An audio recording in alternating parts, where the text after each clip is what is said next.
Hello, welcome into this week's edition of the Student Athlete Spotlight presented by Coca-Cola. I'm John McAfoose, very happy to be joined by one of the many new faces in the Samford men's basketball program, Richardson Maitre. Richardson, I appreciate you being here. Thank you for inviting me. Appreciate that. Let's start with some of your background because you're pretty well traveled. You've been all around the globe already. Your family is originally from Haiti, and you yourself were born in Haiti. I know you don't have a lot of memories from that time. You moved to Canada at a young age, but talk about your family's decision to move you from Haiti to Canada. I moved with my dad, my brother, and my mom, and the idea behind that was just because me and my brother, my parents wanted to look for a better future for me and my brother. Therefore, they decided to move to Canada, and actually, my brother and I, we didn't want to leave because it's the motherland to us. You spent really all of your childhood then in Canada. When did you make the move from Canada to the United States? In 2012, 2013, if I can say. That's when I got a scholarship to West Oaks Academy down in Orlando, and it was new. Everything was new. I barely knew how to speak English, and God kind of blessed me because West Oaks was kind of like a boarding school, which means they had a lot of foreigners. Therefore, I had teammates that speak French, that speak Spanish, and that's where the multilingual came in. Talk about the opportunities that you had out of high school after you finished your West Oaks career. You ended up going to Indian Hills Community College. Talk about what other offers were on the table and why you chose Indian Hills. Right. I mean, I was being recruited by Boston College, Cleveland State, UTEP, a lot of different schools was recruiting me because I think I had a pretty good senior year. And going to my junior year, that summer, I had a pretty good AAU season, I could say.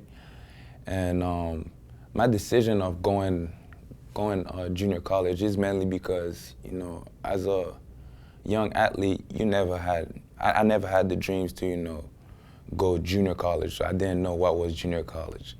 So it was Division I or nothing else. But I guess the coaches from Indian Hills knew that my grades from Canada wasn't going to translate to the United States, so they knew I wasn't going to be eligible to go to the Division I level. Therefore, they stick with me, and from there, I just enjoy their perseverance, and I fell in love with their program, and just from talking to the coach, I just automatically love everything that he brought to the table, and that was it. That's how I ended up at Indian Hills. After 2 years at Indian Hills, you do go to the Division I level. You joined Florida Atlantic out of Conference USA. What was the transition like for you going from the JUCO level to Division I? It wasn't as hard because Indian Hills is highly ranked in the nation, so it's basically like a mini D1.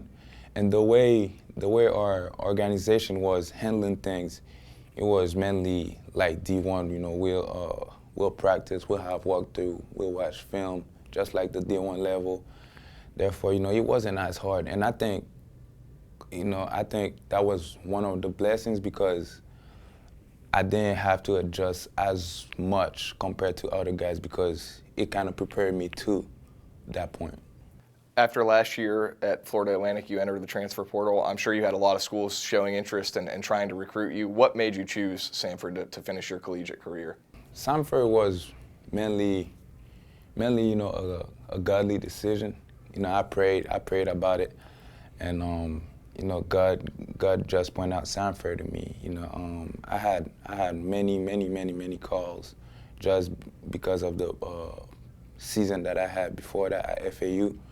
Thanks to them, and I narrowed my list to Wake Forest, Georgia Southern, Samford, and DePaul, and things start going down. Coach getting fired, players committing to other schools, and it just came down to Samford. After I prayed, I asked God, show me the doors that's for me and the doors that's not for me, and doors start closing and doors start opening. So that's how I ended up at Samford, and I don't regret my decision. You've got a lot of new faces on this program, including yourself. For the people that have been watching this program through the years, there really are not many returning faces. What have you seen energy-wise out of the team, and do you feel that you guys are starting to build some chemistry?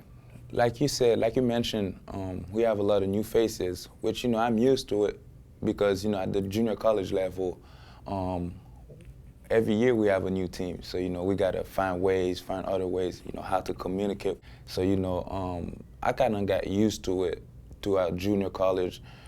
And one thing I've been doing more, it's mainly having a relationship with the guys outside of basketball, because once you have a relationship outside of basketball, in the broad world, you build confidence, and that confidence translates to the court.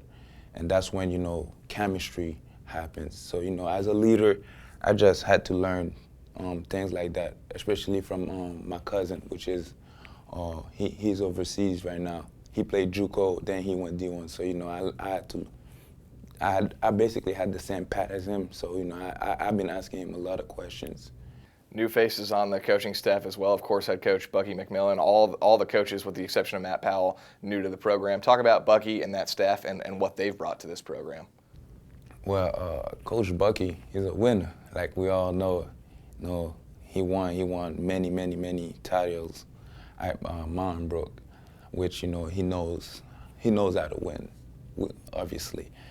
And talking about the other staff, we have Coach Rocco, who used to be a head coach, and he was at USF. Coach Trey, Iona, they all made it big time, and they went to the March Madness. They seen what it is to win.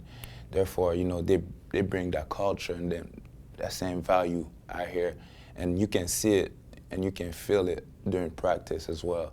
All right, Richardson, we're going to end with some rapid fire questions, some about you and then some about your teammates. All right, favorite type of food? Haitian food. Favorite type of music? Rap. Okay. Favorite sport outside of basketball? Soccer. I grew up playing soccer. One place you've never been that you would love to travel to? Italy. Italy. Italy. Good choice. Hobbies outside of basketball? I like to read and cook. Oh, really? Yeah, I enjoy What kind of food do you cook? All kind. One of my good friends that I trained with over the summer, he an MMA fighter. He #1 in Canada. He taught me, how to cook some good Italian food, some pizza, and how to marinate the sauce with some wine and all type of stuff. So all type of food, Haitian, Italian. All right, we're gonna move on to some about your teammates. Who has the best shoe game on the team? Ooh, Marco, Myron Gordon, Marco.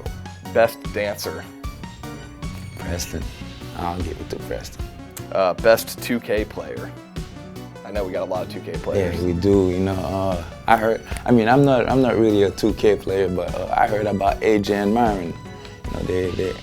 I'll go probably with AJ on this one. Who's the best student in the classroom? I'll say our freshman class in general, because they keeping us out there, in the GPA level. Biggest trash talker? Preston. Preston and C. Gibbs. Most likely to make a joke that nobody laughs at?